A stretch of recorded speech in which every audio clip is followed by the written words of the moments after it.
You know, guys, every time when I listen to Ramaphosa speak, it's almost as if this guy is not the president of the country.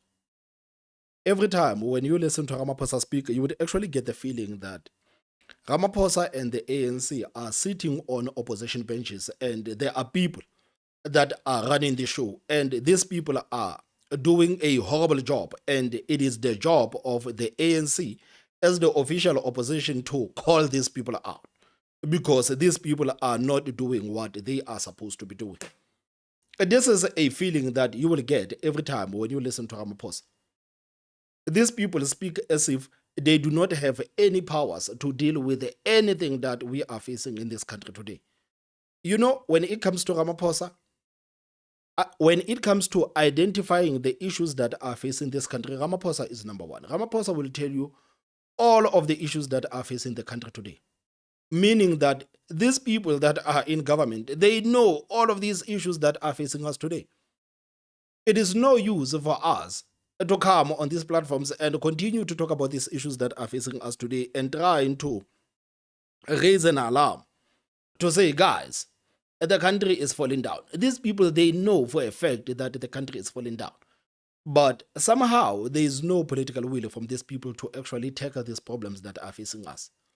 And that's why every time when I listen to Ramaphosa speak about the issues that are facing the country today, the thing that comes to my mind is, what is it that you have done as the president of the country to actually tackle these issues that are facing us? Since you know for a fact that issues like unemployment rate, crime, corruption, since you know for a fact that these issues are destroying people's lives, what have you done as the president of the country? What have you done for in these 2 terms? What have you done? I mean, now the president is telling us that, guys, you know, poverty, unemployment, and the higher cost of living are unacceptable. So, what are we supposed to do about that information as South Africans? Because these are issues that South Africans have been talking about for a very long time. And it is very disturbing that Ramaphosa, in his 8 years in his presidency, guys, is only talking about these issues now. He's on his way out and he's telling us that poverty, unemployment, and the high cost of living are unacceptable.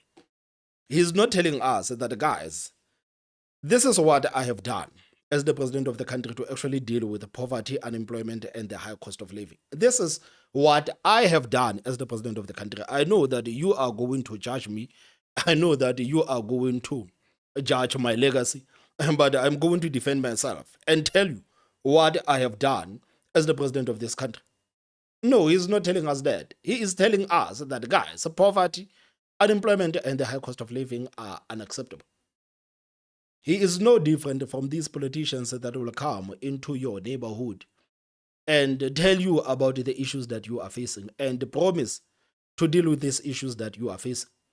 And in the next election cycle, the same guy will come back and say, guys, I know that I was supposed to fix these sewage drainage systems, but now I am promising you that I am going to build you a school. Just forget about that sewage system that we spoke about 5 years ago. Let's focus on this issue of school. This is what I'm going to build you in the next 5 years. And guess what? The South Africans will still go out and vote for those kind of people. This is the reason why I question the intelligence of the people that are voting in this country. Majority of the people that are voting in this country, I'm questioning the intelligence, man. I'm questioning the intelligence. How is it possible, man? How is it possible, man? It's either South Africans are not intelligent enough to actually participate in politics, or it's either there are people behind the scenes that are actually rigging everything. But there has to be an answer somewhere. And there has to be an answer somewhere. Because it does not make any logical sense. You know, guys, you are rational. You look at things that are happening in this country. Sometimes you read these results of the by-elections, and you see some of these political parties getting percentages like 90% and 80%, and you are like, who voted there? Who actually voted there? actually voted there. No, 5,000 people voted, and our political party has secured 3,200 of those votes. And you're like, who are those people, man? Who the hell are those people? It's either South Africans are not intelligent enough, or it's either somebody is working behind the system and making sure that the status quo continues. But we have to find an answer. We have to find an answer. So now the president is out after the so-called rushed meeting of the ANC NEC, and every time when they go to these meetings of the NEC, you will see the mainstream media making a big hullabaloo about it, that now the ANC will be embarking on their 3-day NEC meeting, and they will be camping outside that Birchwood hotel with their cameras and waiting for anything. And the Secretary General of the ANC is out. Fikile Mbalula, what are you guys discussing there? No, we will tell you everything that we are discussing after we have concluded our meeting. I have asked a long time ago, what is the purpose of that NEC meeting? Because it's not like things are changing on the ground. These people, they keep telling us about this meeting in Birchwood Hotel.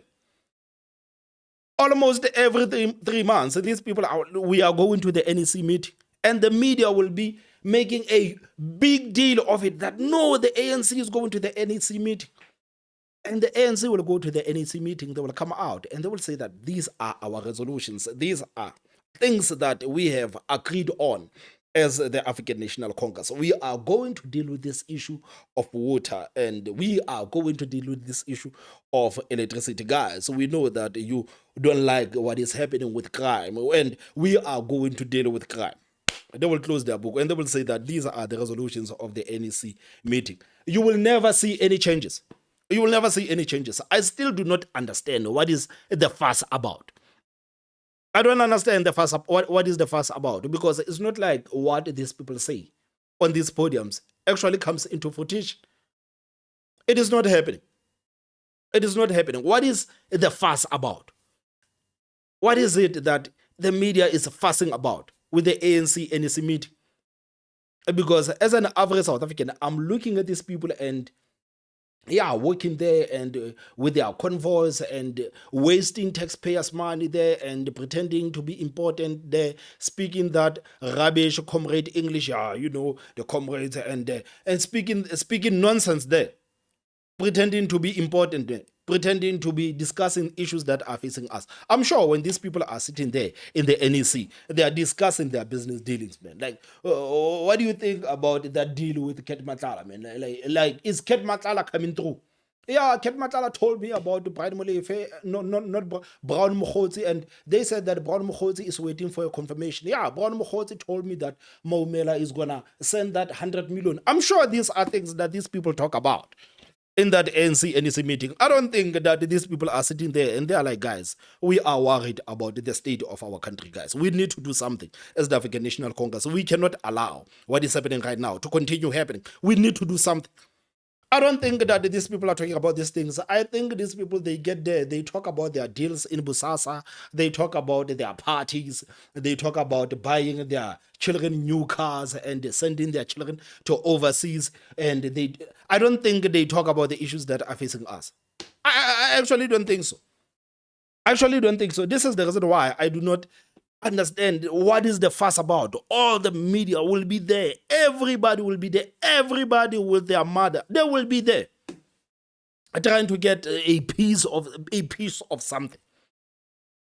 A piece of something. What? For what? For what? Things are getting worse. These people are having these meetings, but things are getting worse. And that's why a couple of weeks ago, guys, I was talking about this issue of the members of parliament, that South Africans are paying for nonsense, man.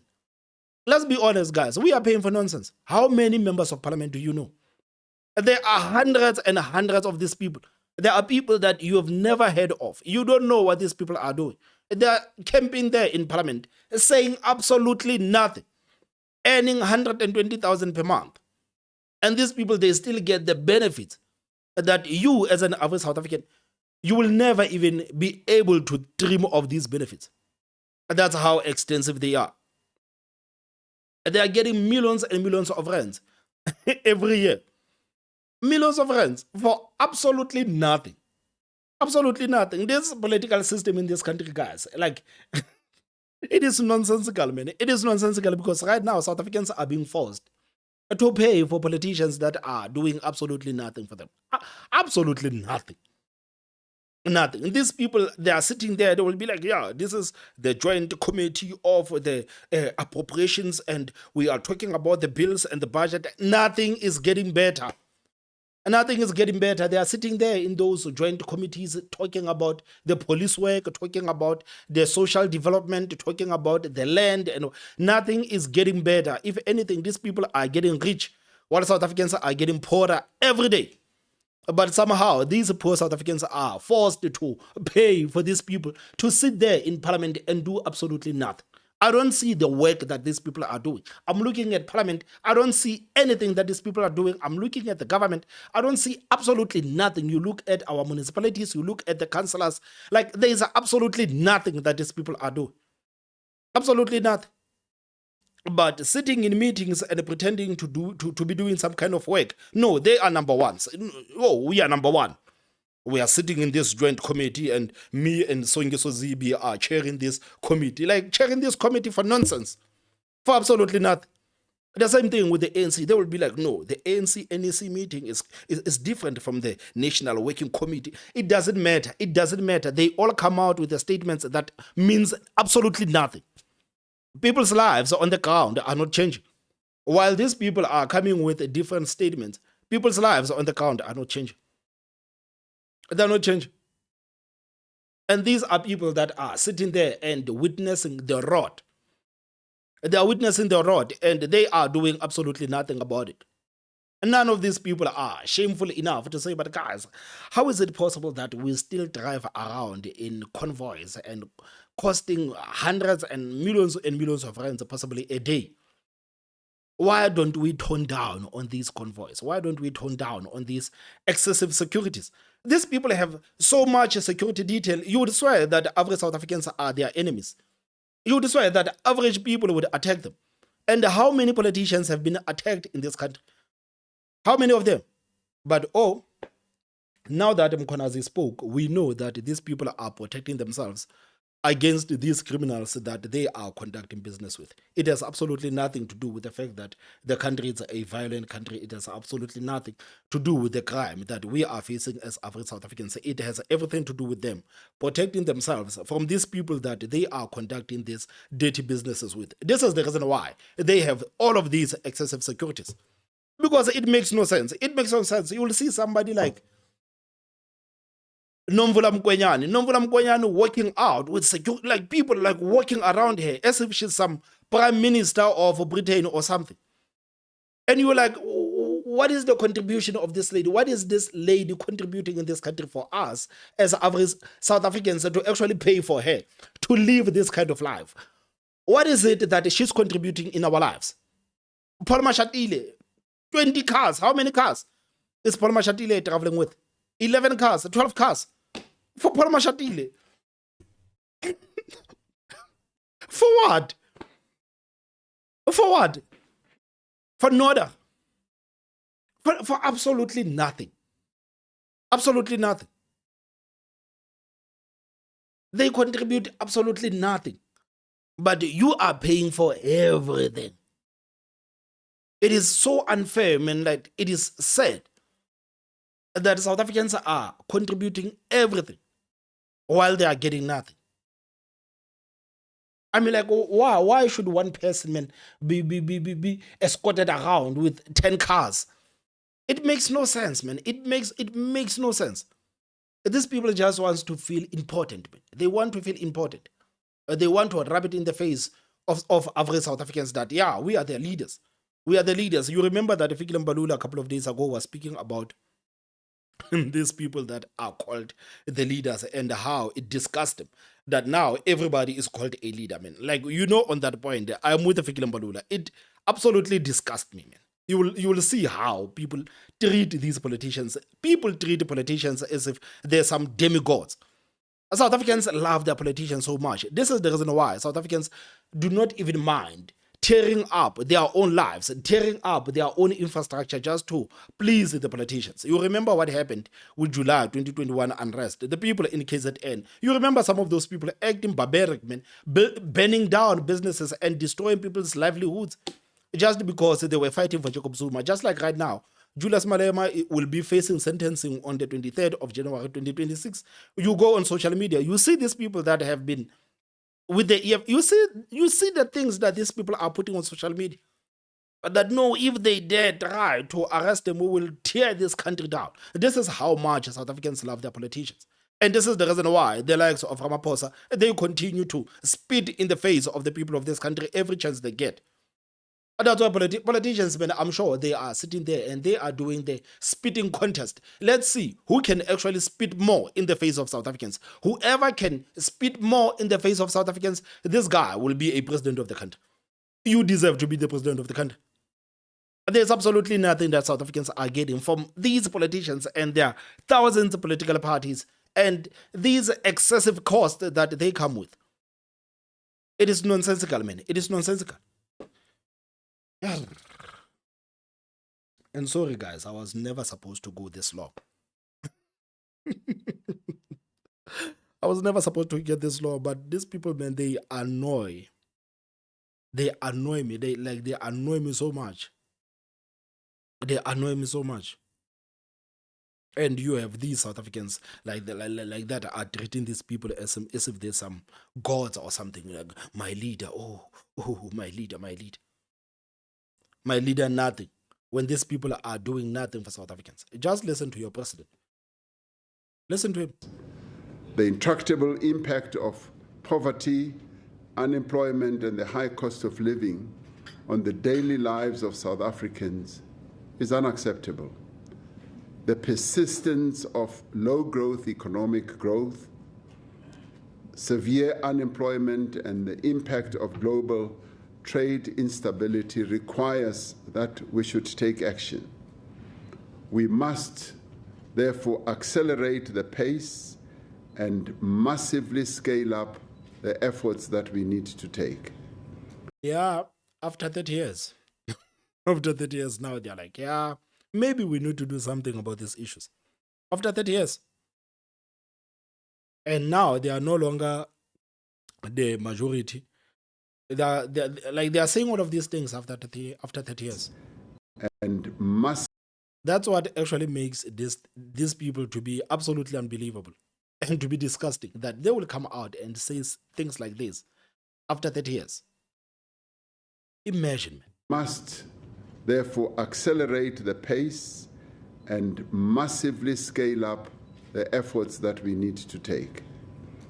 We will focus on implementation and delivery.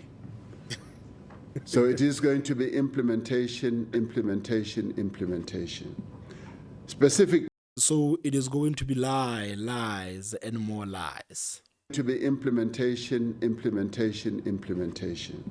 Lies, and more lies. So it is going to be implementation.